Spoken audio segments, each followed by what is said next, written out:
सत्याग्रह का मुख्य उद्देश्य है भारत सरकार का ध्यान आकृष्ट करना, विशेष करके रेल मंत्रालय का ध्यान आकृष्ट करना कि जो वर्षों से जो सुविधा मिल रही थी, रेल रियायत मिल रही थी, रेल सब्सिडी मिल रही थी सीनियर सिटीजन को, दिव्यांग को और खिलाड़ियों को, ये रेल यात्रा में रियायत मिलती थी जिससे वो अपना जीवन का एक सुगमता थी उनके जीवन संचालन में।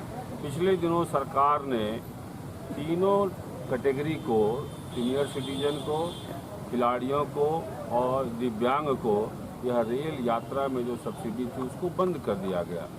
उसी की ओर ध्यान आकर्षित करने के लिए आज हम लोग गांधी जी के सामने अहिंसात्मक आंदोलन की पहली कड़ी के रूप में सत्याग्रह पर बैठे हैं और ये फिर आगे क्रमबद्ध जब तक सरकार तक बात नहीं पहुंचेगी, सरकार जब तक गंभीरतापूर्वक इस पर निर्णय नहीं लेगी, तब तक यह आंदोलन जारी रहेगा। आज सभी सीनियर सिटीजन धनबाद के ध्यान आकृष्ट करने के लिए बैठे हैं।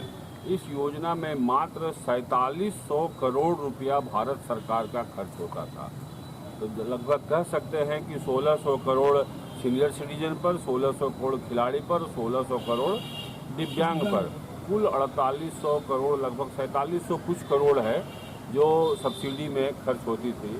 लेकिन 3 वर्ग को रियायत मिलती थी जिससे वो कहीं भी अपना आना जाना कर सकते थे।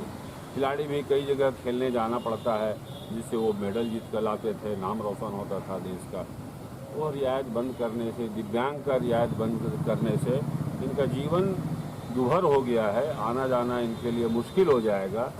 एक तरफ हम 4.5 लाख करोड़ सब्सिडी कॉरपोरेट का माफ़ कर देते हैं या लोन माफ़ कर देते हैं या उस पर जो बकाया है उसको माफ़ कर देते हैं, 4.5 लाख करोड़, और दूसरी ओर 4,500 करोड़ को हम बोझ समझते हैं, जबकि ये तीनों वर्ग के लिए बहुत बड़ी रियायत है, बहुत बड़ी सहूलियत है। इसलिए हम सरकार से मांग करते हैं यह रियायत जारी रहना चाहिए जिससे सीनियर सिटीजन भी कहीं भी आ जा सकें और अपना शेष जीवन भी वो खुशहाली से बिता सकें, अपने परिवार से मिल सकें, बच्चों से मिल सकें, तीर्थाटन में जा सकें।